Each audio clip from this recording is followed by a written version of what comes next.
जय हिंद दोस्तों, स्वागत है आप सभी का इस वीडियो में। इस वीडियो में हम 23 अक्टूबर के जो एमसीक्यूज़ है वो देखने वाले हैं। काफ़ी इंटरेस्टिंग एमसीक्यूज़ है, काफ़ी मज़ा आएगा आपको। स्टडी आईक्यू के पेन ड्राइव और टैबलेट कोर्सेस अवेलेबल है अलग अलग एग्जाम्स के लिए। आप विजिट कर सकते हो studyIQ.com। और उसी तरीके से अगर आपको मेरी वीडियो से रिलेटेड कोई भी डाउट आता है तो आप मुझे फेसबुक या फिर इंस्टाग्राम पर फॉलो कर सकते हो, मयूर मोगरे इस नाम से।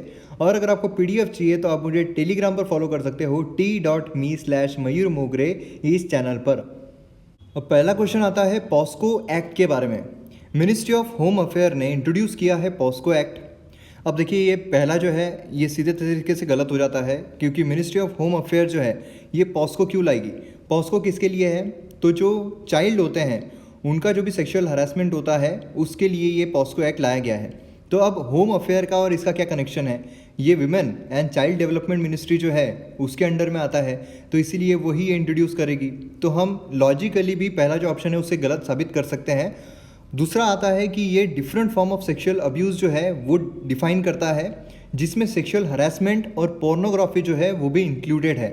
और तीसरा आता है कि जो विक्टिम्स है सेक्सुअल अब्यूज़ के, उनकी जो आइडेंटिटी है वो डिस्क्लोज करना भी एक क्राइम है इस एक्ट में और इंडियन पिनल कोड में। तो अब यहाँ पर दूसरा जो है ये बिल्कुल सही आता है, तीसरा भी बिल्कुल सही आता है। जवाब रहेगा C 2 और 3। अब देखिए, पॉस्को एक्ट में जो अमेंडमेंट हुए थे उसमें डेथ पेनल्टी ये इंट्रोड्यूस की गई है। अब डेथ पेनल्टी ये किस लिए आएगी? अगर कोई भी जो चाइल्ड है उसका सेक्सुअल अब्यूज़ करता है, तो सेक्सुअल हरासमेंट हो, पोर्नोग्राफी हो, तो उसके लिए सीधी डेथ पेनल्टी यहाँ पर लाई गई है। अब इसमें एग्रेवेटेड ऑफेंस जो है वो भी इंट्रोड्यूस किया गया है। एग्रेवेटेड ऑफेंस मतलब क्या होते हैं कि जैसे जो सेक्सुअल असॉल्ट होता है पुलिस ऑफिसर्स के द्वारा, उसी तरीके से नेक्स्ट आता है कि आर्म फोर्सेस जो है उनके द्वारा किए गए। तीसरा आता है कि पब्लिक सर्वेंट जो है उनके द्वारा सेक्सुअल ऑफिस जो है वो किया गया। फिर फोर्थ आता है रिलेटिव्स जो है उनके द्वारा किया गया, या फिर जो गैंग पेनिट्रेटिव सेक्सुअल असॉल्ट होते हैं वो। और इसमें जो भी सर्वाइवर होते हैं वो 12 साल से कम रहने चाहिए। तो यहाँ पर ये जो चीज़ है ये लाई गई है। अब देखिए, इसके साथ साथ कंसर्न्स भी बहुत ज़्यादा आते हैं, जैसे कि प्रूफ जो है उसका बहुत बड़ा एक कंसर्न आता है कि प्रूफ इकट्ठा करना ये बहुत बड़ी चीज़ है। अब अगर आप देखोगे आर्टिकल 21 वो कहता है कि हर इंसान को डिग्निफाइड लाइफ जीने का अधिकार है और उसकी लाइफ छीनी जा सकती है as per the provision of law. अब प्रोसीजर स्टैब्लिश बाय लॉ जो यहाँ पर लाया गया है वो फेयर भी रहना चाहिए और रिजनेबल भी रहना चाहिए। जो प्रूफ है वो ज़रूरत से ज़्यादा चाहिए, तब जाकर डेथ पेनल्टी दी जा सकती है। अब जब इतने सारे एविडेंसेस, इतने सारे प्रूफ नहीं मिल पाते हैं, तो ये जो चीज़ है ये काफ़ी ज़्यादा कंसर्न में आ जाती है। अब डेथ रो जो है प्रिजनर्स वो ज़्यादातर poor, lower caste, religious minorities जो है उनके यहाँ पर देखने को मिल रहे हैं। मतलब 76% हम देखते हैं तो यहाँ पर जो बैकवर्ड क्लासेस है और रिलीजियस माइनॉरिटीज़ है उनके लिए लाई गई है। जो भी पैसे वाले हैं वो कैसे ना कैसे करके कुछ ना कुछ करके बाहर निकल जाते हैं, या फिर एविडेंसेस जो है उसे छुपा दिए जाते हैं। तो ये भी एक बहुत बड़ा कंसर्न जो है सामने निकल कर आ रहा है। नेक्स्ट क्वेश्चन यहाँ पर आता है, नीला कुरिंजी फ्लावर जो है ये क्या है? इसके बारे में कुछ स्टेटमेंट दिए गए हैं, कौन सा सही है? तो ये एक शर्ब है जो बिलोंग करता है जीनस स्ट्रोबिलैंटिस से, और ब्लॉसम होता है 12 साल में एक बार। मतलब ब्लॉसम मतलब क्या होता है? जो एक कली है उसका फूल हो जाना, ब्लॉसम हो जाना, तो वो 12 साल में एक बार होता है। या फिर ये फास्टेस्ट ग्रोइंग प्लांट है दुनिया का ड्यू टू इट्स यूनिक राइजो डिपेंडेंट सिस्टम। अब राइजोम डिपेंडेंट सिस्टम जो है उसके वजह से फास्टेस्ट ग्रोइंग ये प्लांट बन जाता है दुनिया का। तीसरा आता है कि ये जो स्पीशीज़ है फ्लावरिंग प्लांट की, ये वर्बना फैमिली यहाँ पर बिलोंग करती है नेटिव टू अमेरिकन ट्रॉपिक्स। तो अब कौन सा सही है? तो इसका सही जवाब है ए। ये शर्ब है जो बिलोंग करता है जीनस स्ट्रोबिलैंटिस से, और ब्लॉसम होता है 12 साल में एक बार। तो यहाँ पर आप उसका फोटो भी देख सकते हो। ये नीलगिरी हिल्स जो है वहाँ पर मोस्टली पाया जाता है, और नाम भी देखिए यहाँ पर सिमिलर तरीके से हमें नाम नज़र आ रहा है। नेक्स्ट क्वेश्चन यहाँ पर आता है कि आइलैंड को आपको पहचानना है जो सेंटेंसेस दिए गए हैं उसके हिसाब से। तो ये राउंडेड है, रॉकी आउटक्रॉप है जो कवर्ड किए गए हैं मेटेलिक शैक से। दूसरा आता है कि ये राइज होता है out of the waters of lake Victoria, जैसे कि आयरन प्लेटेड टर्टल हो। तो अब ये दो स्टेटमेंट अगर हम देखते हैं तो ये दो स्टेटमेंट से हम दो जो आइलैंड है उसे एलिमिनेट कर सकते हैं। पहला तो सिसी आइलैंड जो है उसे एलिमिनेट कर सकते हैं, और पिरामिड आइलैंड जो है उसे भी एलिमिनेट कर सकते हैं, क्योंकि देखिए पिरामिड आइलैंड वो इस तरीके का होना चाहिए, यहाँ पर आयरन प्लेटेड टर्टल जो है उस तरीके का, मतलब इस तरीके का कुछ हमें नज़र आएगा। तो इसलिए हम ये दो जो है सीधे तरीके से एलिमिनेट कर सकते हैं। कोमे आइलैंड और मिगिंगो आइलैंड जो है ये दोनों में से कोई एक जवाब रहेगा। तो अब तीसरा सेंटेंस ये डिसाइड करेगा कि कौन सा इसका सही जवाब है। अब फॉर ओवर डेकेड्स ये जो है ये सोर्स ऑफ टेंशन रहा है युगांडा और केनिया के बीच में। अब देखिए युगांडा और केनिया के बीच में अगर है तो सीधे तरीके से हम बता सकते हैं कि इसका जवाब है डी, मिगिंगो आइलैंड। यहाँ पर आप देख सकते हो राउंडेड रॉकी आउटक्रॉप जो कि कवर्ड किया गया है मेटेलिक शैक से। मिगिंगो आइलैंड जो है वो राइज होता है लेक विक्टोरिया से, जैसे कि एक आयरन प्लेटेड टर्टल हो। और ओवर द डेकेड्स यहाँ पर ये जो आइलैंड है ये सोर्स ऑफ टेंशन रहा है युगांडा और केनिया के बीच में। अब 2000 में अगर हम देखते हैं तो ये आइलैंड जो है वो इनहेबिटेड किया गया था और ये केनिया के जो जितने भी मैप है उसमें सिचुएटेड किया गया था। और फिर ये जो उगांडन अथॉरिटीज़ है उनका इस पर ध्यान जाता है और फिर जो ऑफिशियल्स है वो भेजते हैं मिगिंगो आइलैंड पर, और जो पायरेट्स हैं उनके अगेंस्ट में प्रोटेक्शन जो है वो ऑफर करते हैं।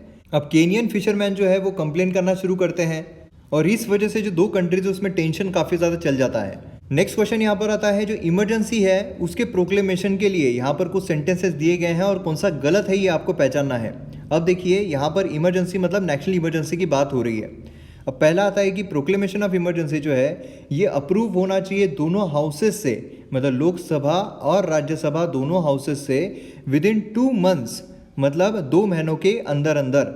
दूसरा आता है कि हर रिजोल्यूशन ये अप्रूव होना चाहिए, प्रोक्लेमेशन जो होती है इमरजेंसी का उसके लिए, और ये पास होना चाहिए either house of the parliament by special majority, मतलब दोनों इसमें स्पेशल मेजोरिटी से वो पास होना चाहिए। और तीसरा आता है कि प्रोक्लेमेशन ऑफ इमरजेंसी है वो रिवोक किया जा सकता है प्रेसिडेंट के द्वारा किसी भी वक्त। और ये जो प्रोक्लेमेशन है इसके लिए पार्लियामेंट्री अप्रूवल नहीं लगता है। पार्लियामेंट्री में लोकसभा और राज्यसभा दोनों इंक्लूड होते हैं। और चौथा आता है कि फर्दर प्रेसिडेंट जो है वो रिवोक कर सकते हैं प्रोक्लेमेशन अगर लोकसभा रिजोल्यूशन पास करता है उसके डिसअप्रूवल के लिए। अब यहाँ पर आपको गलत ऑप्शन जो है ये पहचानना है। अब देखिए यहाँ पर जो लास्ट है वो बिल्कुल सही है।